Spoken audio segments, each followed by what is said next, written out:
Sebelumnya, Assalamualaikum warahmatullahi wabarakatuh. Perkenalkan, nama saya Erma Nurlita Rahmawati. Saya dari Prodi Hukum Pidana Islam semester 3, kelas A. Saya di sini akan mempresentasikan hasil diskusi saya mengenai fikih munakahat yang berjudul Fasaq, Ila, Lian. Kita akan membahas mengenai pengertian, dasar hukum, syarat-syarat fasaq, ila, pengertian, dasar hukum, syarat-syarat, dan rukun ila. Dan selanjutnya, lian, zihar. Yang pertama, fasaq. Fasaq, pengertian dari bahasa Arab yaitu fasaka, yang artinya rusak, menurut Muhammad Yunus. Sedangkan menurut Kamal Mukhtar, fasaq adalah mencabut atau menghapus, yang maksudnya adalah perceraian yang disebabkan oleh timbulnya hal-hal yang dianggap berat oleh suami atau istri ataupun keduanya, sehingga mereka tidak sanggup untuk melaksanakan kehidupan suami istri dalam mencapai tujuan rumah tangga. Sedangkan secara istilah, fasaq adalah pembatalan perkawinan karena sebab yang tidak memungkinkan perkawinan itu diteruskan, atau karena cacat, atau karena penyakit yang terjadi pasca akad dan mengakibatkan tujuan atau arti pernikahan tidak tercapai. Dasar hukum fasaq yaitu pada firman Allah dalam surat Al-Baqarah ayat 231.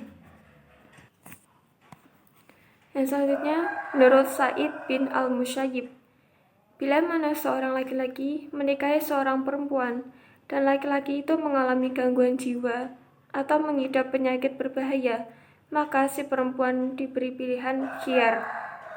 Jika tidak mau, ia boleh meneruskan perkawinan, dan jika tidak, maka ia boleh bercerai. Hadis riwayat Malik. Yang selanjutnya, berbagai penyebab berlakunya fasaq sebagai berikut. Yang pertama, hyperseks. Dalam hal ini tidak termasuk cacat. Dan apabila dengan seringnya melakukan senggama, pihak suami atau istri tidak menderita, maka tidak perlu berlakunya fasaq. Dan jika sebaliknya, jika pihak suami atau istri menderita, maka perlu berlakunya fasaq. Yang selanjutnya adalah suami miskin. Dalam hal ini, apabila suami tidak memiliki kesanggupan untuk menghidupi keluarganya, bahkan menimbulkan kesusahan dan penderitaan bagi keluarganya, maka pihak istri berhak melakukan fasaq. Dan yang ketiga, karena suami ghaib atau hilang, dan selama hilangnya itu tidak jelas beritanya, tidak jelas kabarnya, bahkan tidak lagi memberi nafkah pada keluarga. Menurut kebanyakan ulama fikih, pihak istri boleh melakukan fasaq. Dan yang selanjutnya, salah satu pihak telah gila. Apabila suami atau istrinya yang gila, maka kedua belah pihak memiliki hak fasaq yang sama. Yang selanjutnya yaitu syarat fasaq karena hal-hal yang terjadi setelah akad. Yang pertama, bila salah seorang dari suami istri murtad dari Islam dan tidak mau kembali pada Islam, maka akadnya fasaq atau batal disebabkan oleh kemurtadan tadi. Yang kedua, jika suami kafir masuk Islam tetapi istri tetap dalam kekafirannya, yaitu tetap musyrik, maka akadnya batal atau fasaq. Berbeda dengan istri yang ahli kitab, akadnya tetap sah sebagaimana pada awalnya, karena akad nikah dengan istri dari kalangan ahli kitab dipandang sah oleh hukum Islam.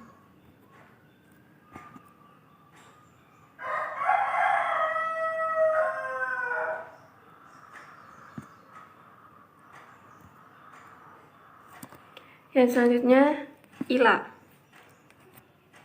Dasar hukum ila pada surat Al-Baqarah ayat 226, yang artinya, kepada orang-orang yang meila istrinya diberi tanggung 4 bulan lamanya. Kemudian jika mereka kembali, maka sesungguhnya Allah Maha Pengampun lagi Maha Penyayang. Quran surat Al-Baqarah ayat 226. Ila adalah seorang suami yang bersumpah untuk tidak menggauli istrinya, kemungkinan selama lebih dari 4 bulan, atau pas 4 bulan, atau secara mutlak. Berdasarkan perselisihan, apabila seorang suami bersumpah dengan sumpahnya tersebut, hendaklah ditunggu sampai 4 bulan. Kalau kembali kepada istrinya sebelum 4 bulan, maka dia diwajibkan membayar denda sumpah kafarat. Akan tetapi, kalau sampai 4 bulan dia tidak kembali dengan istrinya, hakim berhak menyuruhnya memilih antara 2 perkara. Yang pertama, membayar kafarat atau denda, serta kembali pada istrinya. Sedang yang kedua, menceraikan istrinya. Jika suami tidak mau menjalankan salah satu dari 2 perkara tersebut, maka hakim terpaksa menceraikan mereka dengan paksa.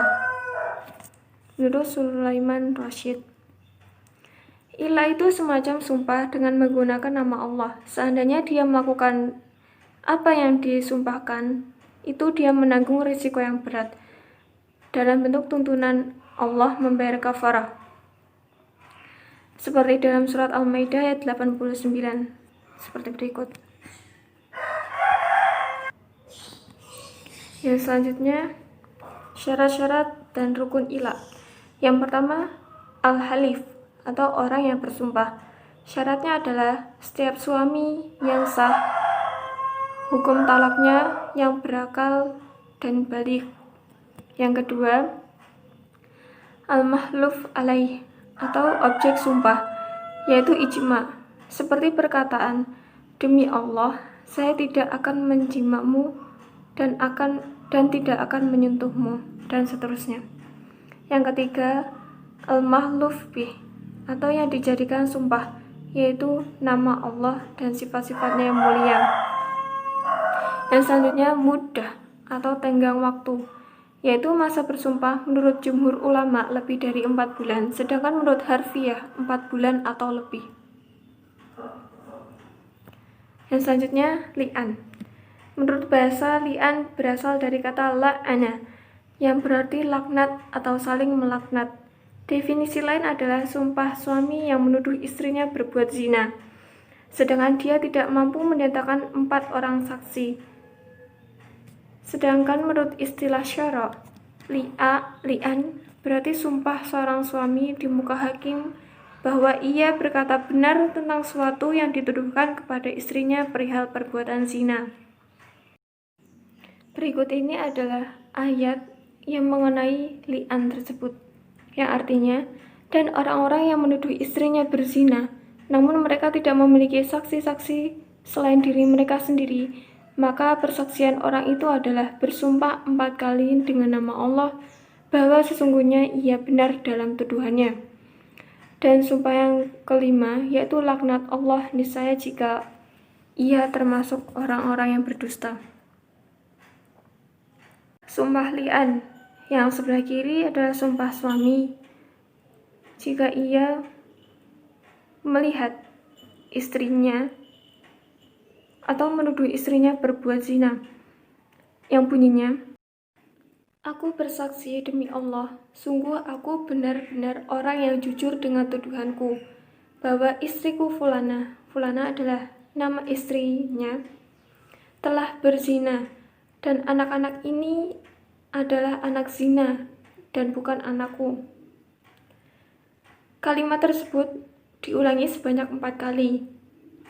Dan sumpah yang kelima, yaitu, dan aku berhak mendapat laknat Allah jika aku berdusta.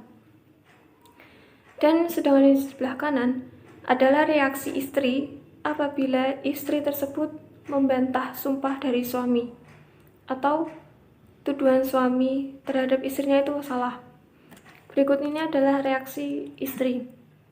Aku bersaksi demi Allah bahwa Fulan itu diibaratkan nama suami yang menuduh seorang istri tersebut adalah pendusta dengan apa yang tuduhannya bahwa aku telah berzina.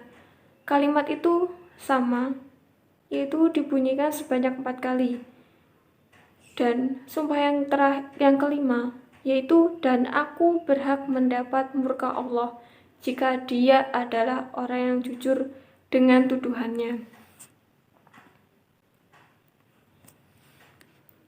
Yang selanjutnya, kita akan membahas mengenai zihar. Dalam bahasa Arab, zihar artinya punggung. Atau pengertian lebih mudahnya, zihar adalah seorang suami yang mengidentikan istrinya dengan ibu kandungnya, sehingga istrinya itu haram untuk digauli, seperti kata suami terhadap istrinya, yaitu engkau tampak olehku seperti ibuku. Artinya engkau tampak atau persis seperti ibuku.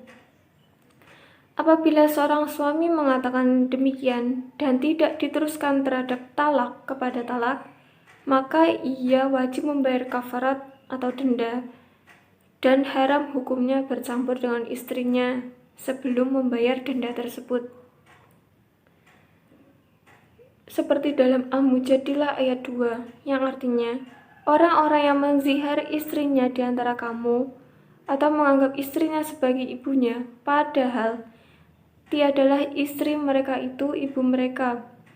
Ibu-ibu mereka tidak lain hanyalah wanita yang melahirkan mereka, dan sesungguhnya mereka sungguh-sungguh mengucapkan suatu perkataan munkar dan dusta, dan sesungguhnya Allah Maha Pemaaf lagi Maha Pengampun.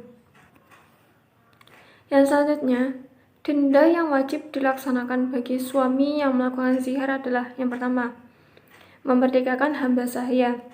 Yang kedua, jika tidak memerdekakan hamba sahaya, maka harus melaksanakan puasa 2 bulan berturut-turut lamanya. Yang ketiga, jika tidak sanggup berpuasa, maka digantikan dengan memberi makan 60 orang miskin. Tiap orang itu ada ukurannya, yaitu 3/4 liter. Yang selanjutnya, setelah mengetahui dasar hukum dari zihar berikut, ini adalah contoh-contoh pengucapan zihar, ungkapan zihar. Yang pertama, punggungmu sama dengan punggung ibuku.